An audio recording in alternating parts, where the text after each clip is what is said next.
Welcome back to mobile गुरुजी। आज हम करेंगे जो लोग डबल डेकर सीपीयू लगा रहे हैं बट सक्सेस रेट बहुत कम है। ये मेरे पास एक सीपीयू आया, ये पहले किसी ने रिबॉल किया हुआ है। अब सक्सेस क्यों नहीं होता इसके बारे में बात करेंगे। तो ये सीपीयू से मैंने सिर्फ रैम उतारा है। पहले तो आप सीपीयू जब लगा रहे हो तो आपको एक सीपीयू का टेस्टिंग पता होना चाहिए कि ये सीपीयू हमारा शॉर्ट है या नहीं है, सक्सेस है, चलने लायक है या नहीं है। इसको पहले मल्टीमीटर से हम सिक्योर कर लेते हैं। दूसरा चीज़ होता है इसका ड्रम्स फिलिंग, कि ड्रम्स आपको कितना फिल करना है, कैसे फिल करना है। जैसे ये ड्रम्स हैं इसके अंदर, तो आप देख सकते हैं कुछ बॉल्स ऊपर हैं और ये कुछ जो डल कलर का बॉल्स है, ये जैसे ये बॉल है ये बिल्कुल नीचे तक खाली है। ये अगर हम बात करें तो थोड़ा सा ये ड्रम्स गहराई में होते हैं, तो बहुत से लोग इसको 2 बार 3 बार फिल करते हैं। ये सारी बॉल्स जब तक बराबर बन नहीं जाती हैं तब तक उसको 2 बार 3 बार भी फिल करते हैं।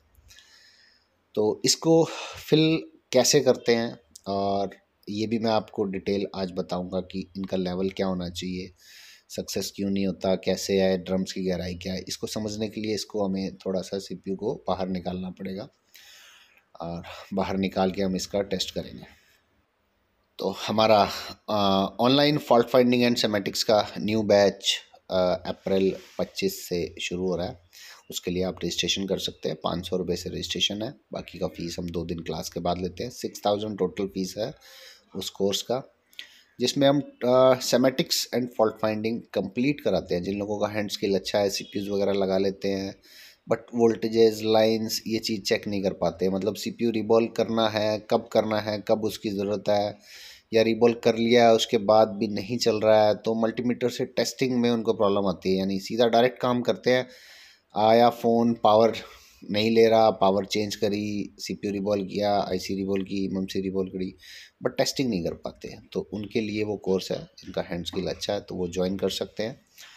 पुराने स्टूडेंट्स जो है मैं उनका भी कॉन्टैक्ट नंबर आपके साथ शेयर कर दूंगा, उनसे आप रिव्यूज़ ले सकते हैं कि क्या इम्प्रूवमेंट है।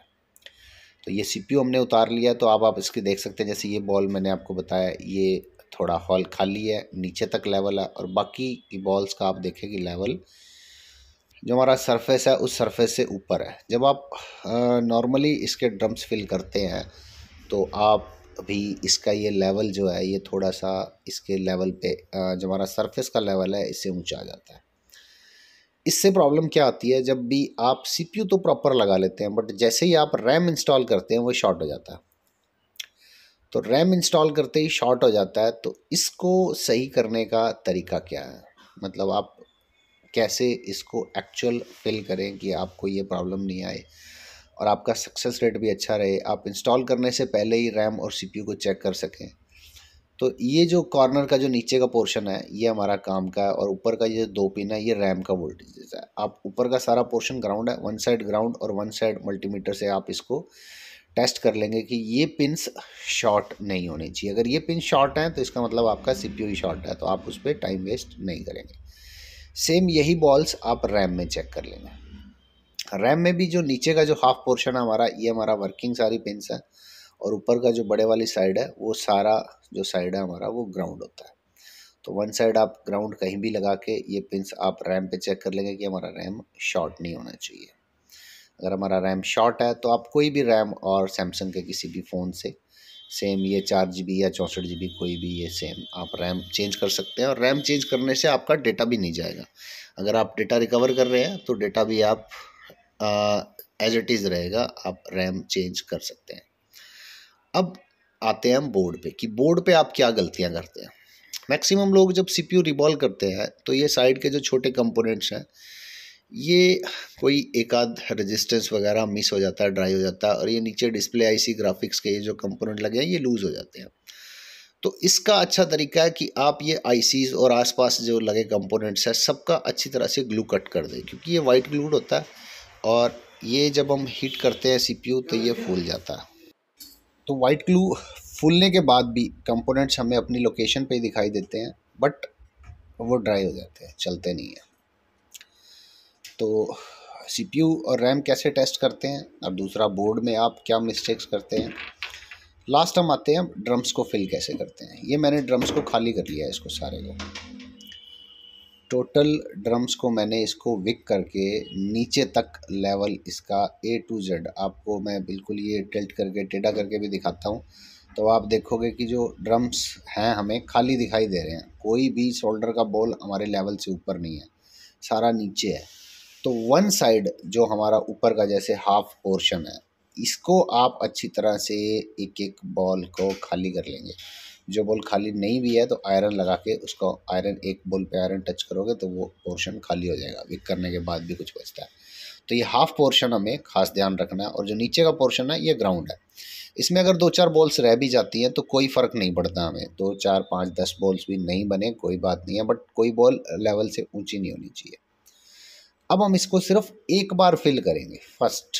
जो लोग इसको क्या है 2 बार 3 बार फिल करते हैं, कुछ बॉल्स नहीं बनी, नीची रहेगी, छोटी रहेगी, 2 बार फिल कर दिया, 3 बार फिल कर देते हैं, तो वो क्या है बॉल्स थोड़ी ऊंची रह जाती हैं। और जब बॉल्स ऊंची रह जाती हैं और आ, कुछ तो सीपीयू के जो आपने ड्रम्स भरे उनकी बॉल्स की हाइट होगी, फिर जब हम जो ऊपर रैम लगाते हैं वो भी हम रीबॉल करते हैं, तो रीबॉल करते हैं तो उनकी भी बॉल्स की थोड़ी हाइट होती है, वो भी बॉल्स हम रीबॉल करके ऊपर लगाते हैं।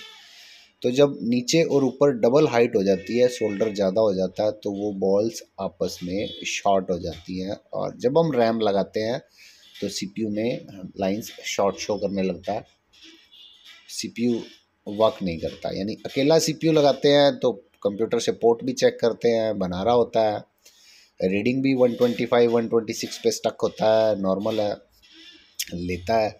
बट जैसे ही आप रैम इंस्टॉल करते हैं वो शॉर्ट हो जाता है। तो इसको सिर्फ एक बार फिल करेंगे और फालतू का जो फ्लक्स है उसको हम कपड़े से, जो हमारा क्लीनिंग वाइप होता है, जो हमारे डिस्प्ले एलसीडी हम क्लीन करते हैं जिससे, वाइट छोटे वाला जो क्लॉथ होता है क्लीनिंग क्लॉथ, इससे मैं इस सीपीयू को अच्छी तरह से साइड से जितना भी फालतू का जो शोल्डर है इसको सारे को मैं क्लीन कर देता हूँ।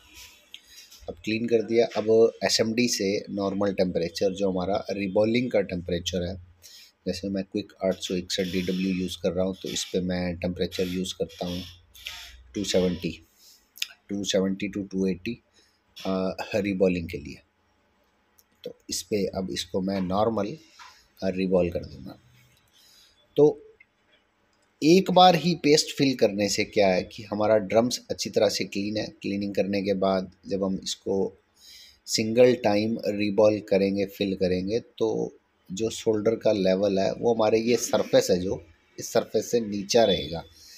और जो थोड़ा बहुत नीचा रहता है क्योंकि हमने रैम भी रिबॉल किया है तो उसकी बॉल से ये सारा कवर अप हो जाता है। तो कोई भी किसी भी बॉल पे फालतू शोल्डर नहीं होता। और रैम में अपने आप इन ड्रम्स के अंदर होल्स के अंदर आके फिक्स हो जाता है, कोई भी लाइन शॉर्ट नहीं होता। जो नीचे का पोर्शन है बस इसमें हमें ध्यान रखना है कि ये सारी बॉल्स बिल्कुल एंड एक्यूरेट बने। ऊपर कोई 2 4 5 10 बॉल भी नहीं बनती हैं तो कोई प्रॉब्लम नहीं है, बट कोई बॉल ऊंची नीची नहीं होनी चाहिए। अब इसको हमने रिबॉल कर लिया। अब हम इसका लेवल चेक करेंगे, वापस से टेढ़ा करके देखेंगे, सरफेस से ये नीचे होना चाहिए। सरफेस से नीचे है तो बिल्कुल परफेक्ट रिबॉल है और एक ही बार में रिबॉल होगा। मेन है कि अगर आप सही टेक्निक से काम करते हैं तो ये सीपीयू रिबॉल करना कोई लंबा चौड़ा काम नहीं, 40 से 45 मिनट में आप इस सीपीयू को रिबॉल कर सकते हैं, बट सही तरीके से। कई लोग इस सीपीयू को लगाते हैं। अब देखिए जो बॉल्स का लेवल है, अगर मैं इसको बिल्कुल टेढ़ा कर देता हूँ, कैमरा थोड़ा क्लीन करता हूँ, तो ये सारी बॉल्स इक्वल है। और बिल्कुल टेढ़ा करता हूँ तो आप ये देखो सरफेस से नीचे है, कोई भी बॉल सरफेस से ऊंची नहीं है। अगर बॉल्स सरफेस से ऊंची बनती हैं आपकी और आप उस पर रैम लगाते हो तो वो शॉर्ट हो जाती है। हाँ, चलने को चल भी जाती है बट सक्सेस रेट कम हो जाता है।